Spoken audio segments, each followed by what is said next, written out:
Hi everyone, I want to give you some tips on how to get and progress on your legendary gems as free to play in Diablo Immortal the best way possible. Legendary gems are the primary ingredient to your character's overall power, and they are also the primary pay to win mechanic, and the game is essentially completely designed around them. So trying to get the most out of what you have is the key to making your character the most powerful. As a point of reference, my character is fully free to play. This is around 10 days into release, so the second week. My battle pass is capped at 38 right now, and you do get some things on the way that help you to progress. My status here right now, we have rank 3 1-star, another rank 3 1-star, we have a rank 2 2-star, another rank 2 2-star, rank 2 1-star, and another rank 2 1-star. But those are 2 gems that I want to replace, so I didn't rank them up anymore. So very soon this will become a 2-star gem from the battle pass. So when the next weekly reset happens, we can grind the battle pass to 40. You get the Fervent Fang, which is a very nice gem for basically anyone. And then I'm gonna try to fill the last slot with another 2-star gem to have 4 2-stars and 2 1-stars. And this is probably kind of the realistic long-term perspective for most free-to-play players. One question I get asked a lot is what to do with the runes when you can craft them at the jeweler. So here you can craft some legendary gems. So this is basically what I have been doing, especially on day 1 and day 2 of the game's release. I just went here, used my runes, and just tried to fill up my 6 slots of legendary gems with basically anything. And now we're trying to min-max this a little bit and also try to maximize our overall gem power income, which is important to rank them up. So as long as you buy your legendary and rare crests as much as possible and then run Elder Rifts every day, you will have a few of these runes here. So they are Ati runes, which are the ingredient for targeted gem crafts. So we can craft 1-star gems for 7 Ati runes, and you can craft 2-star gems for 28 Ati runes. And this also has linear scaling in how much gem power they give to upgrade another gem. So when you use another gem as fodder to upgrade a gem, then you can get 1 gem power from a 1-star gem and 4 from a 2-star gem. And it also costs exactly 4 times the amount of runes. So in general, this system is kind of fail-safe and you cannot really lose out on gem power. At least I haven't found a way to do so. Then there are also the far runes, and those are used for the random craft recipes. So the Ati runes for the targeted and the far runes for the random. And there are 3 different recipes. So one is, I think, a random 1-star gem for 7. Then you have the random 2-star gem for 28. So again, times 4 the amount of cost. And then you also have the random star 125 for 22. Now this sounds like a really good idea, but I believe the chances to get the higher star gems are similar to legendary crests, which means they are very low. But overall, it seems like the expected average gem power you gain is similar per rune compared to the other recipes. But those gems here are more valuable on the marketplace. So if you actually manage to hit like a 3 or 4 or 5-star gem, you can sell it for lots of platinum and you will overall make a huge gain. So this is the recipe to go for. If you really need any kind of 1 or 2-star gems for your build, you will be able to craft those rather quickly because of the Ati runes. So right now you see I have 41 of those, and I already used I think 28 to craft a power and command. So they do come in and you can craft some of those 2-star gems. And for those you also need some of these magic runes. So they are just random drops when you run crested Elder Rifts, and you just stack them up over time, or you can also convert them. So generally you're gonna buy the far runes for your Fading Embers. They cost 18 Fading Embers each. There's a cap of 200 Fading Embers per week and an extra 120 cap for Fading Embers that you gain from your party members when they use crests on your runs. So when you go Elder Rifts, you want to make sure that you max out those 2 caps every single week. They reset on Monday morning. So make sure that especially this bonus weekly limit is capped from grouping up with other people. So usually everyone has a bunch of rare crests and every day, and then you just call out that you want to do crested runs, and everyone will contribute to this so they can slowly fill up this cap. If you fill both of these caps, you can do 1 to 5-star craft roughly 1.5 weeks. So you do get a bit of extra gem income there. and you don't really want to trade those magic runes around here because this also costs fading embers. So as I mentioned, these are only used for the ATI crafts, for the targeted gem crafts.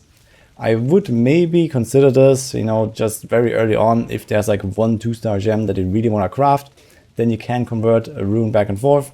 But generally it's not worth wasting your far runes, and you're just gonna keep stepping out those runes, and I don't think there's really any other use for them. The main source of legendary and rare crests are, first of all, the Elder Rift itself. So every time you go here every day, you get 1 free rare crest that you can use to run. And then there's also the Hills Trader. So this is the #1 thing to watch out for. You want to buy those crests every single day, so make sure you save your hills for that. You don't really want to waste your hills on many other things. I can show you what I have bought on my Hills Trader. So I got the monthly legendary crest, of course. Then also I got the legendary gem, the 1600 each. I did buy the gems here once, but I realized they're not tradable, but I'm going to go into that in a second. So this is not really worth it. And then there is also the daily 2 rare crests and also the limited time rare crest. So this also resets, I think, once a day. Make sure you get all 3 of those. So this gives you a total of 4 rare crests a day. Additionally, there is the battle pass. I believe you get 1 legendary crest a month and also a few rare crests in between here. So make sure you max that out, but this should basically happen on the fly. And like this, you have 2 legendary crests a month to give you maybe a chance for some of the higher gems, or just like a bit more gem income in general. You can also get more legendary crests when you become immortal, but this is only available to a very tiny population of the player base. But there are also extra Hills Trader legendary crests here, and also the Shadow War. So if you win in the Shadow War, you also gain a legendary crest, it seems, but we don't know how many or how often that can happen, but at least it tells us here in the rewards. So if you're in a Shadow Clan, make sure that yeah, you can try to win here, and then you might get an extra legendary crest. The chances to gain legendary gems are rather low with rare crests. There's only a 5% chance per rare crest to gain a 1-star gem and nothing else. And then for the legendary crests, I believe it's 75% chance for 1-star, like 20% chance for 2-star, and then the remaining 5% is split with lower and lower chances for the 2 to 5-star gems.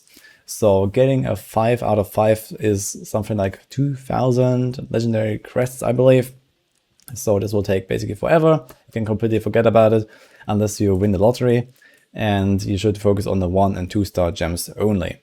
Another tip I can give is that you should try to use the marketplace as much as possible. So if you go here, you can buy and sell both normal gems and legendary gems. You can basically ignore the skill stones because it's just too expensive to actually produce them.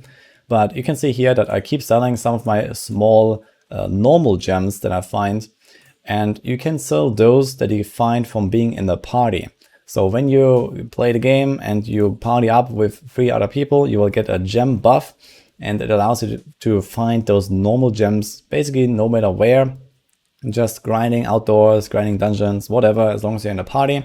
And you can get up to 6 of those normal gems a day until there's like some insane reduction in drop rates. And you can trade those on the market. And especially the sought after tourmalines and the sapphires to some degree, they actually sell rather easily for more than minimum cost. So I've been selling tourmalines, for example, for over 200 each. And if you sell like 3 or 4 of those, you can actually buy a legendary gem for it. So you always want to go check around, like what is like the cheapest ones. And you mostly just want to buy them up for extra fodder for upgrading your gems. Because even going to, I believe, rank 4, you need like 10 gem power already on a 1-star gem. So it is getting quite expensive, but over time you stack up this platinum if you sell your gems. Some of them simply don't really sell very much, like rubies and aquamarines, but I try anyway. But make sure that the tradable gems you sell on the marketplace to then buy legendary gems.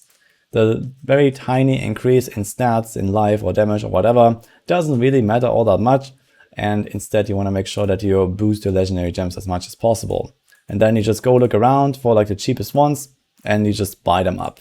So usually I try to get some for something like 600, 700 platinum or so. Those are kind of the cheapest ones. Here's a 577, so I'm going to take that instead.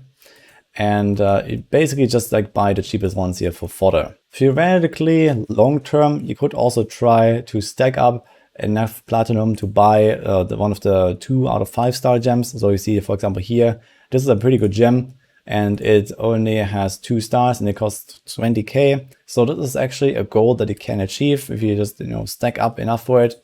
But the problem with these is it's extremely hard to rank them up. So that even if you do manage to save up for one of these 2 out of 5 star gems, you need 50 gem power just to get to rank 2. And then starting at rank 3, you already need a duplicate of the gem and lots of gem power. So ranking those gems up, even though they're kind of nice, is almost unfeasible because it just takes so much. So you might rather want to stick to the 1 and 2 star gems for the most part. The good part is that even with this market strategy of selling all of your tradable gems, they have like this little balance icon here on the top left that indicates they are sellable.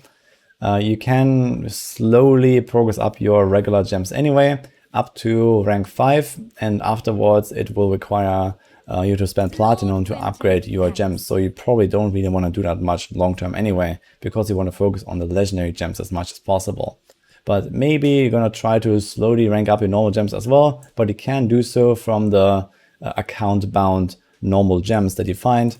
For example, from hidden layers, you can get 6 normal gems a day, and those are actually account bound, so you cannot trade them. So you see most of these gems here are actually missing this icon because I acquired them from other sources. Lastly, if you're wondering which of the legendary gems you should actually go for, I believe that most of the time it's rather obvious because there's simply not really many choices in terms of 1 and 2 star gems.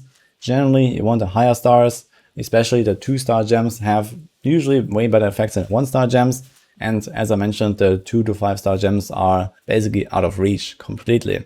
So even if you do happen to find one, you will most likely not even want to use it very much because you're just gonna sell it and that's the end of the story because it's so expensive to rank them up. So basically look through the list of 2 star gems. Lightning Core is something that everyone has from the campaign anyway. Then usually Power and Command is kind of nice for pretty much anyone, and then you have like, maybe something that works with your build in a special way, like the Bloody Reach for Demon Hunters because they're ranged. And this pretty much sums it up. So to recap, you want to make sure that you maximize your gem income at all costs. So always buy the daily rare crests, buy the monthly legendary crests, run the crested rifts together with other people so that you can max out your fading ember cap for the week.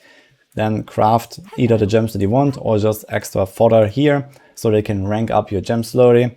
And whatever platinum you have, which you gain either from the marketplace or from your daily 300 platinum battle pass quest, you use to buy more legendary gems. And like this, you can use them as well for fodder to upgrade yours. In general, the progression for these legendary gems is extremely slow and you don't really have much to choose from. This is just something you gotta deal with as a free-to-play player. But I hope this video helps you, so good luck on your Diablo Immortal journey. Hope you liked this video, and see you guys next time.